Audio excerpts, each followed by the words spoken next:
Assalamualaikum warahmatullahi wabarakatuh. Alhamdulillah, mudah-mudahan anak-anak dalam keadaan sehat semuanya. Ya, hari ini Ustadz akan menjelaskan mengenai mengamalkan ilmu dengan baik. Nah, ini ada nasihat-nasihat para ulama, ya, di mana para ulama selalu menasihatkan kepada kita bahwa amalkanlah ilmu. Ilmu bukan hanya sekedar tanpa wacana untuk berbangga diri supaya disebut pintar debat, tidak. Siapa yang tidak mengamalkan ilmu, maka sia-sialah ilmunya sebagai pohon yang tidak ada buahnya. Malik bin Dinar berkata, barang siapa yang mencari ilmu agama untuk diamalkan, maka Allah akan terus memberi taufik padanya. Sedangkan barang siapa yang mencari ilmu bukan untuk diamalkan, maka ilmu itu hanya sebagai kebanggaan atau kesombongan saja. Dalam perkataan yang lainnya, Malik bin Dinar berkata, jika seorang hamba mempelajari suatu ilmu dengan tujuan untuk diamalkan, maka ilmu itu tidak membuatnya semakin merunduk. Namun, jika seorang mempelajari ilmu bukan untuk diamalkan, maka itu hanya akan membuatnya semakin sombong atau berbangga diri.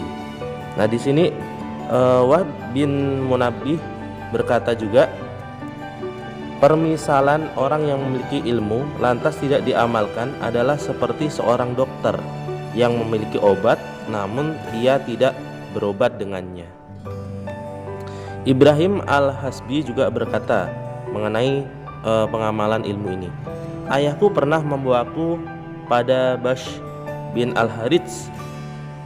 Lantas ia pun berkata, wahai Abu Nars, maksudnya Basir bin Al-Harits, ya, anakku sudah masyhur dengan penulisan hadis dan ia terkenal sebagai orang yang berilmu. Lantas Basr menasihatiku, wahai anakku, namanya ilmu itu mesti diamalkan.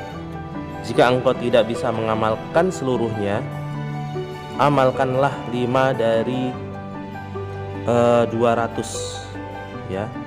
Amalkanlah 5 dari setiap 200 ilmu, seperti halnya hitungan dalam zakat dirham dan perak.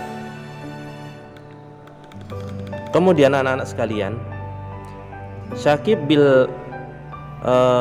Al-Baki berkata juga, ya, di dalam ilmu ini masuk dalam amalan hendaklah diawali dengan ilmu, lalu terus mengamalkan ilmu tersebut dengan bersabar, kemudian pasrah dalam berilmu dengan ikhlas. Siapa yang tidak memasuki amal dengan ilmu, maka ia jahil atau bodoh.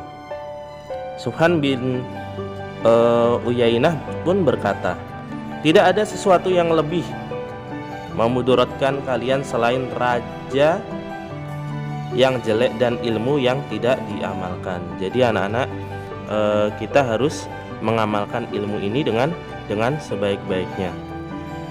Langkah yang harus kita lakukan adalah kita menuntut ilmu dulu yang sebanyak-banyaknya, kemudian kita amalkan. Insya Allah ilmu yang kita amalkan ini apabila diterima oleh seseorang dan kemudian diajarkan oleh orang lain, maka pahala kita akan terus mengalir atau disebut dengan amal jariah.